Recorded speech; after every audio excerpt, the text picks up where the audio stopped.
I think it's important for us to understand where this entire war came from. It did not come from Bashar al-Assad. It came from Washington. There was a decision in 2011 to overthrow Assad. Actually, that came from Jerusalem. This has been a desire of the Israeli government that stretches back more than 25 years. Netanyahu's idea is make the Middle East in Israel's image, overthrow every government that opposes Israel. He's had a friend in that, and that is the CIA and the United States government. So this war in Syria did not come from Assad's repression. It did not come from Assad's dictatorship. This war came from a presidential order by Obama to overthrow Assad, starting in the spring of 2011. We have a name for this program. It was Operation Timber Sycamore. The United States, together with other countries in this region, trained fighters, especially jihadists, including the ones that just took power, to overthrow the regime. This created chaos. 600,000 dead in Syria in a war that has gone on for 14 years. The outcome of this war is what the CIA wanted back in 2011, which is that a jihad group would take power in Syria after being armed by the United States. The reason I want to be clear about this is that we will not have peace in this region until we have public diplomacy that is based on real diplomacy, not on CIA operations. And we will not have peace until Israel stops its militarization of the entire Middle East. Because the Syrian war is just one of 6 wars that Israel has promoted, including in Lebanon, Iraq, Syria, Libya, Somalia, and Sudan. We had the list, actually, from Wesley Clark back in 2001, when he was handed a paper in the Pentagon that the goal was 7 wars in 5 years. The only war that hasn't taken place yet, to Netanyahu's great consternation, is the US war with Iran, which Israel is still trying to instigate to this very day. So the Syrian war is part of a regional tragedy. We have tragedy in Gaza, the West Bank, Lebanon, Syria, Iraq, Sudan, South Sudan, and Libya that I put at the hands of the United States government and its ally Israel, because none of these wars had to happen. These were all wars of choice.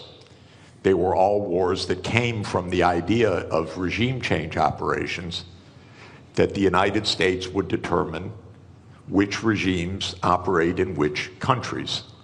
We'll never have peace in this region if outside imperial powers like the United States are dictating the terms to this region. The only way to have peace in this region is if this region is determining its own future, not outside powers. And Israel could never do these wars on its own. These are American wars. America provides the financing, it provides the military backup, it provides the naval support, it provides the intelligence operations, it provides the munitions. Israel couldn't fight for one day without the United States backing. Israel could not be committing a genocide in Gaza without the United States' full operational complicity. I don't mean political complicity, I mean direct, daily operational complicity. This has to end. This region has been divided for 100 years, first by the British Empire and then by the American Empire. And this is going on until today. We have a genocide going on right next door. Till today, till this morning. People being wantonly killed, brazenly killed, because the United States is providing the means for this. So this is what's happening in Syria. Is the U.S. on the fence? Hardly. It's the major actor. I know, by the way, I know firsthand that in 2012, UN Secretary General Ban Ki-moon appointed former Secretary General Kofi Annan as special envoy to reach a peace in Syria. I loved Kofi Annan. I love Ban Ki-moon. I worked for both of them. Kofi Annan arranged a peace in 2012. He arranged a peace in Syria. You know why it didn't happen? Because all the parties agreed to peace except one. Literally one. That was the United States of America. The United States of America said there will be no peace unless Bashar al-Assad goes the first day. The other parties said, no, you can't just determine that. Maybe there'll be a process. Maybe there'll be elections agreed. Maybe there'll be a 2-year process, a 3-year process. The United States said, no, Assad must go the first day of any agreement or we block it. And so Kofi Annan stepped down from his position after having negotiated a peace arrangement, and we have had 500,000 people dead since then. We should not allow this kind of criminality to be normal. This region has been at war nonstop for 30 years, actually I would say for at least 57 years, since the Six-Day War, because there has been no honest accounting of international law, no honest diplomacy. It's been militarization all the way through. And we could have peace immediately in this region.